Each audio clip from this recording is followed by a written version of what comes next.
Napansin mo ba minsan, habang mas hinahabol mo yung isang tao, mas nawawala yung effort nila? At hindi dahil wala kang halaga. Pero ito ang totoo mga pare ko, 'no? Ang daming taong nagkakamali rito. Akala nila kapag mas nagbibigay sila ng atensyon, ng oras, ng effort sa isang tao, mas lalo silang mamahalin. Pero hindi laging gano'n gumagana ang mga tao, mga pare ko.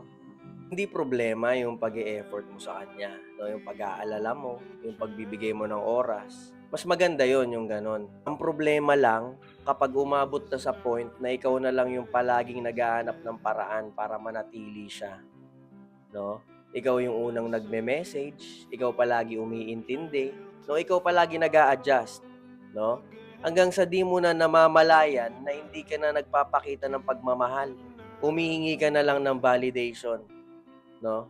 Yung parang palagi mong pinapatunayan na deserving ka ng attention niya. Pero yung taong gusto ka talaga, hindi mo kailangang paulit-ulit patunayan na dapat piliin ka niya.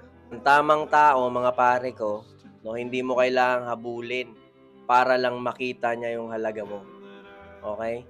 Pero para sa'yo pare ko, kailan nagiging effort ang isang bagay at kailan 'to nagiging pagkawala ng respeto sa sarili? Gusto ko marinig opinyon mo, comment mo, okey?